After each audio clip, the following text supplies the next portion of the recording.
Assalamualaikum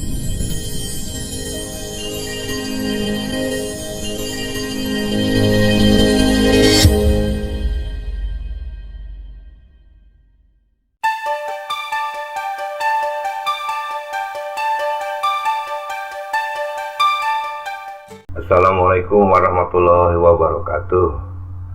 Selamat pagi semua. Jumpa lagi kita dalam pelajaran kewirausahaan.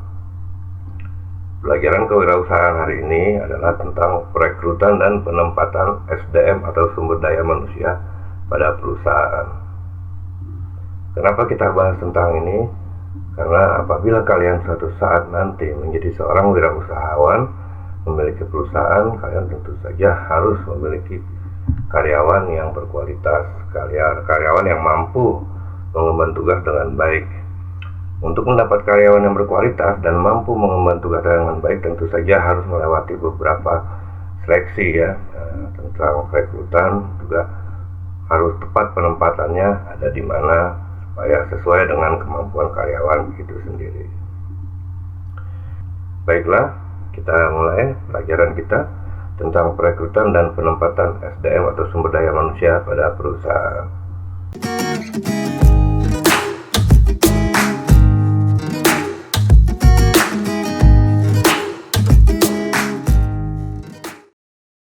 Perekrutan dan penempatan SDM atau sumber daya manusia. Dalam melaksanakan perekrutan SDM untuk sebuah perusahaan, ada 4 unsur penting yang harus diperhatikan. Yang pertama adalah tentang analisis jabatan. Yang kedua, perekrutan. Perekrutan ini ada 2 macam. Yang pertama langsung oleh perusahaan, yang kedua melalui outsourcing. Itu sebuah perusahaan yang memediasi atau perusahaan yang memberikan jasa pelayanan tenaga kerja kepada perusahaan. Misalnya menyediakan tenaga kerja untuk jenis-jenis tenaga kerja security, dan untuk teller, dan lain-lain. Yang ketiga, seleksi.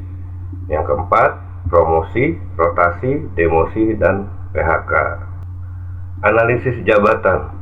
Analisis jabatan adalah kegiatan untuk mempelajari dan menyimpulkan keterangan-keterangan yang berkaitan dengan jabatan secara sistematis dan teratur. Analisis jabatan memiliki 3 unsur penting, yaitu yang pertama adalah tujuan dari analisis jabatan itu sendiri, yang kedua manfaat analisis jabatan, dan yang ketiga adalah elemen yang terdapat dalam analisis jabatan. Kita bahas tentang tujuan analisis jabatan. Tujuan dari analisis jabatan adalah yang pertama untuk menciptakan SDM berkualitas dalam menghadapi perkembangan ekonomi. Yang kedua, menciptakan kenyamanan saat bekerja dan supaya terkendali dalam pekerjaan. B. Manfaat analisis jabatan. Manfaat dari analisis jabatan adalah yang pertama, untuk penarikan dan seleksi tenaga kerja. Kemudian yang kedua, untuk penempatan posisi dari tenaga kerja. Yang ketiga, untuk menentukan pendidikan maupun pelatihan dari tenaga kerja. Yang keempat, untuk keperluan penilaian kerja. Yang kelima, untuk perbaikan syarat-syarat dalam pekerjaan. Yang keenam, untuk promosi jabatan pada tenaga kerja. Dan yang ketujuh, untuk perencanaan organisasi. Selanjutnya, yang ketiga adalah tentang elemen yang terdapat dalam analisis jabatan. Elemen yang terdapat dalam analisis jabatan ada 2. Yang pertama adalah job description, yaitu merupakan suatu catatan yang sistematis mengenai tugas maupun tanggung jawab pada jabatan tertentu. Job description ini juga dikenal sebagai pembagian tugas ya, bagi orang yang ada dalam satu organisasi atau karyawan yang ada dalam satu perusahaan. Jadi setiap orang memiliki tugas masing-masing yang sudah dibagi-bagi. Itu disebut job description. Yang kedua adalah job specification, merupakan persyaratan yang harus dipenuhi oleh pekerjaan yang akan menduduki suatu jabatan supaya dia dapat melaksanakan pekerjaannya dengan maksimal. Jadi job specification ini adalah persyaratan atau kemampuan yang harus dipenuhi oleh pekerjaan yang oleh seseorang pekerja yang akan menduduki suatu jabatan. Misalnya dia akan dipromosikan sebagai seorang asisten manajer, dia harus mempunyai kemampuan manajemen yang bagus, memenuhi persyaratan yang disyaratkan perusahaan, baru dia bisa menduduki posisi yang dipromosikan tersebut. Itu adalah job specification.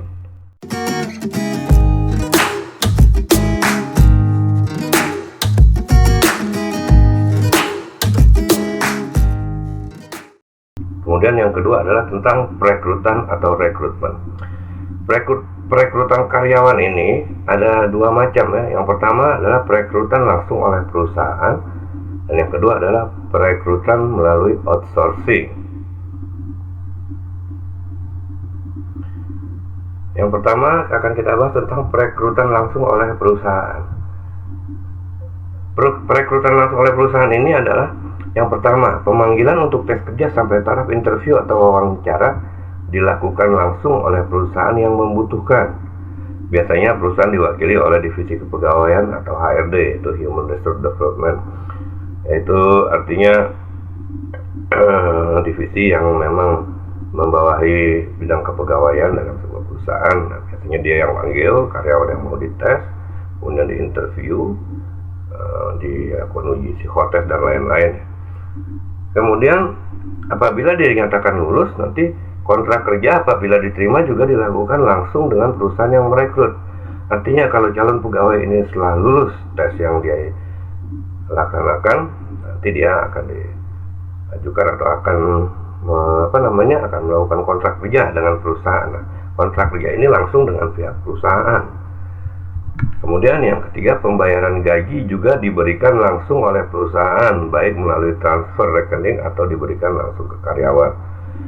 Masalah pembayaran gaji juga langsung diberikan oleh perusahaan kepada karyawan yang bersangkutan, artinya tidak melalui pihak ketiga. Diberikan langsung gajinya, apakah melalui transfer ke rekening karyawan tersebut atau diberikan langsung ke karyawannya. Yang kedua adalah perekrutan melalui outsourcing. Outsourcing adalah suatu perjanjian kerja yang dibuat antara pengusaha dengan tenaga kerja, di mana perusahaan tersebut dapat menyerahkan sebagian pelaksanaan pekerjaan kepada perusahaan lainnya melalui perjanjian pemborongan pekerjaan yang dibuat secara tertulis. Banyak yang tahu outsourcing ini adalah sebuah perusahaan yang memediasi atau yang menyediakan tenaga kerja untuk perusahaan yang membutuhkan.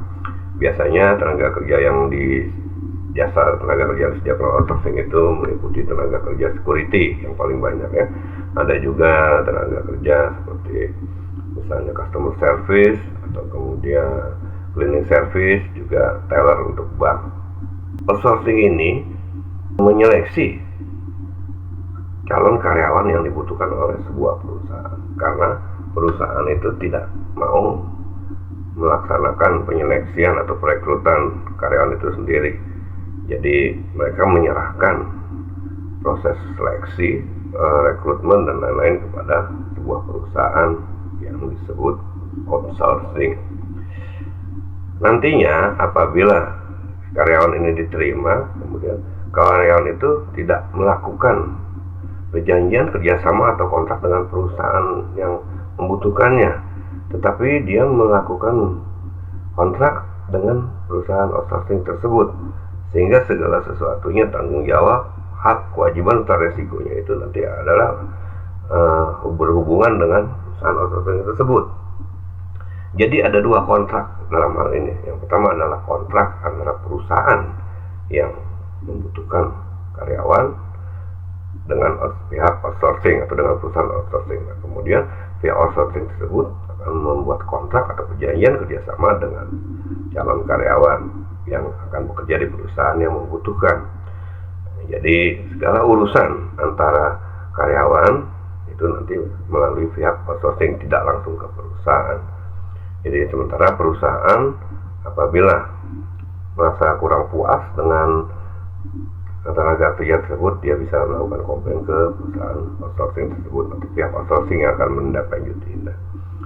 Jadi ikatan kerjanya antara karyawan dengan perusahaan itu adalah tidak langsung, atau kontrak kerja antara karyawan adalah dengan perusahaan outsourcing, bukan dengan perusahaan yang membutuhkannya langsung.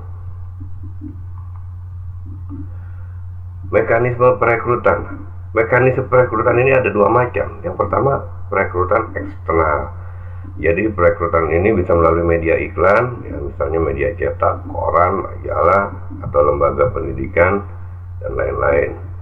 Terus kemudian melalui agen tenaga kerja atau lembaga perekrutan, atau dari lamaran orang-orang yang berminat. Yang kedua adalah perekrutan internal. Perekrutan internal ini istilahnya melalui rekomendasi dari orang-orang dalam perusahaan, atau kalau bahasa sehari-hari ini dari mulut ke mulut lewat teman, ya kita tanya ada orang yang mau kerja nggak, yang mempunyai kemampuan di bidang ini itu misalnya.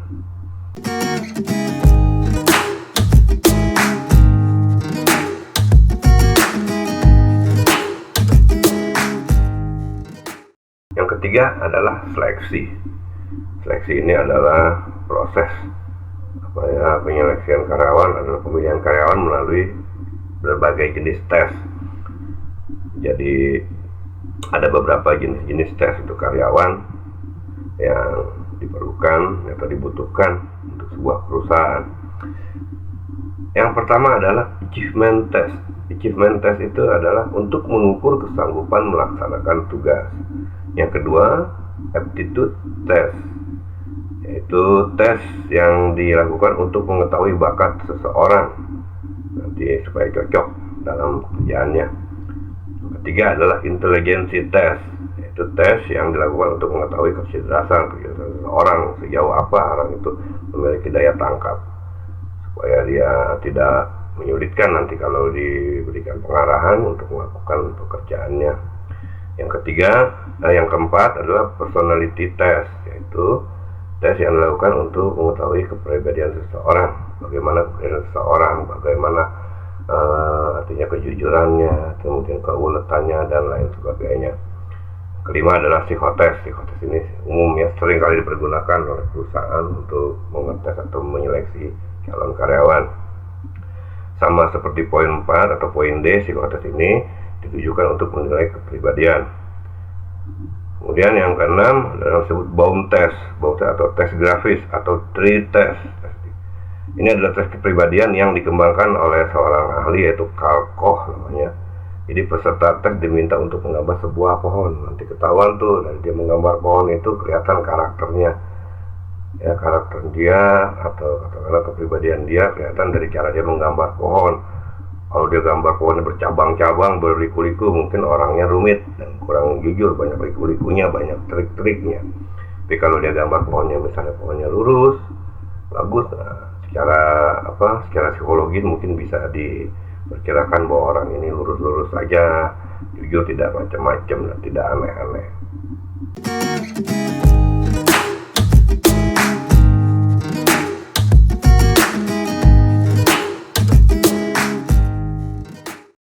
Yang keempat adalah promosi, rotasi, demosi, dan PHK. A. Promosi jabatan adalah perpindahan dari suatu jabatan ke jabatan lain yang mempunyai status dan tanggung jawab yang lebih tinggi. Promosi jabatan ini biasanya diperoleh atau direkomendasikan oleh atasan kita. Kalau kita kerja di satu divisi misalnya divisi marketing gitu, nanti pekerjaan kita bagus, berprestasi, biasanya atasan kita tuh akan mempromosikan kita untuk menduduki jabatan yang lebih bagus. Yang kemudian rotasi. Rotasi pekerjaan adalah perpindahan bekerja dari satu pekerjaan ke pekerjaan lain dalam satu unit kerja atau perusahaan. Jadi perputaran posisi yang ada dalam satu perusahaan yang sama. Yang ketiga adalah demosi. Demosi adalah perpindahan karyawan dari suatu jabatan ke jabatan yang lebih rendah dalam satu organisasi atau perusahaan. Jadi orang yang dipindahkan oleh perusahaan dari suatu jabatan ke jabatan yang lebih rendah, itu mungkin karena dia dianggap kurang disiplin atau terlibat atau melakukan suatu kesalahan. Jadi dia mendapat hukuman, yaitu diturunkan jabatannya, dipindah ke jabatan yang lebih rendah. Nah, perusahaan itu disebut demosi. Yang keempat adalah mutasi. Mutasi adalah perubahan posisi atau jabatan ke tempat pekerjaan yang dilakukan dalam suatu organisasi pada tingkat jabatan yang sama. Jadi dia dipindah jabatannya, tapi stratanya atau ketinggian jabatannya tetap sama. Itu disebut mutasi. Yang kelima adalah PHK atau pemutusan hubungan kerja, yaitu pengakhiran hubungan kerja karena suatu hal tertentu yang mengakibatkan berakhirnya hak dan kewajiban antara pekerja dan perusahaan. Tidak perlu saya jelaskan ya soal PHK, mungkin Anda juga sudah paham tentang PHK. Baiklah, untuk pelajaran hari ini itu pelajaran kewirausahaan dengan materi tentang rekrutmen sumber daya manusia pada perusahaan. Kita akhiri sampai di sini, cukupkan sampai di sini. Tetap belajar ya dalam kondisi pandemi ini supaya kita tidak tertinggal terlalu jauh. Tetap semangat, tetap belajar, dan tetap ikuti setiap pelajaran yang diberikan oleh guru. Mudah-mudahan pandemi ini cepat selesai dan kita bisa sekolah lagi, bisa kuliah lagi, atau kita bisa melakukan semua pekerjaan kita dengan normal kembali. Oke, tetap semangat.